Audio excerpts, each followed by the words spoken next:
determines what happens to the rest of the world. With Marvel Comics' 2018 Black Panther, a black superhero has finally made it to the big screen. But the history of blacks in comics is a long one. Rider University professor Sheena Howard is an expert on the subject. So I actually went to graduate school and did my dissertation on the Boondocks comic strip. So I wrote 160 pages on a comic strip. So you can actually get a PhD and study something cool and awesome like comics or whatever it is that you're interested in. When I was doing my dissertation, there was no book that kind of traced the lineage of black comic strips and who were the main people to know in the industry. And so once I graduated from Howard, I wrote Black Comics, Politics of Race and Representation. The book explores the ways black comic book creators have grappled with gender, politics, and the black experience, from the early 20th century to the present. It won the comic book world's most prestigious award, the Eisner. Sheena Howard's most recent book, The Encyclopedia of Black Comics, features Jason LaVonn Richardson, a comic book creator in Philadelphia.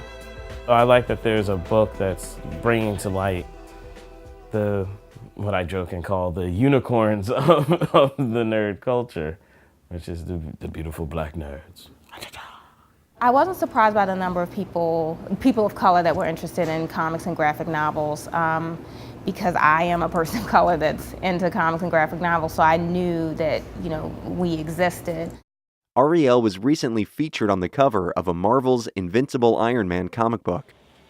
Her bookstore and coffee shop, Amalgam, in the Kensington section of Philadelphia, is the first of its kind on the East Coast owned by a black woman. He headed the FBI and he did a lot of really bad... The first black comic book was All Negro Comics, which was based out of Philadelphia. This was a time when black people couldn't kind of publish their work in mainstream publications.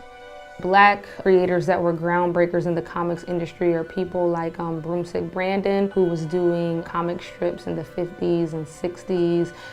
They were very witty, satirical, and smart.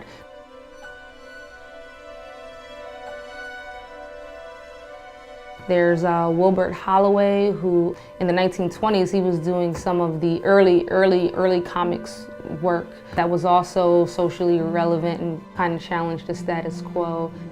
In his World War II comic Strange Interlude, Uncle Sam welcomes white aliens, while a black man is in chains.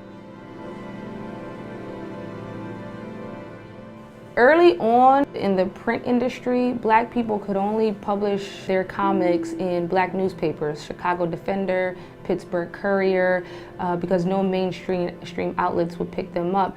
You even think about people like Buck Brown, who did cartoons for Playboy. And Hugh Hefner was actually very inclusive. He has all this background about sexism and abuse and all those sorts of things.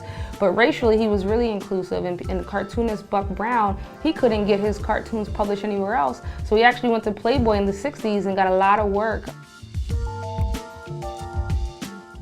Jason Richardson lives in Philadelphia, and he created J1Con, which is an anime comic convention, and he's featured in the Encyclopedia of Black Comics for his work, and he's also a comic book creator and writer.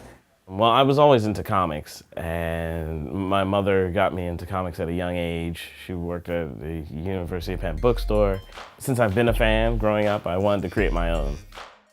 I describe my art as a mix of American and Japanese art styles and animations kind of mashed together. I'm tired of black heroes always being just the muscle or the comic relief in entertainment, so I decided to make ones who were like the smart guys or the cool main hero. After writing about comic book creators, Sheena is now writing her own comic book series called Superb. The two characters in Superb, Kayla and Jonah, whose superhero names are Cosmosis and Amina. We're gonna have a superhero with Down syndrome and a black female lead. Jonah and Kayla are a part of the Catalyst Prime universe, and they live in this community where the Earth has been hit by meteors, and they've been affected by fragments of meteors, and they become enhanced.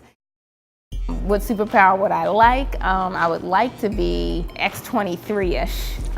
Storm is my favorite superhero, but I don't think I have the self-control to wield that much power.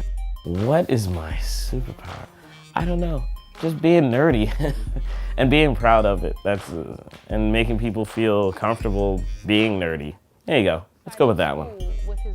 My superpower, I believe, is to inspire people, whether they want to be writers, whether they're scared to take the next step in reaching their goals, or whether they just need inspiration in their everyday daily lives to get through things. To people who are like me, but people who are also not like me.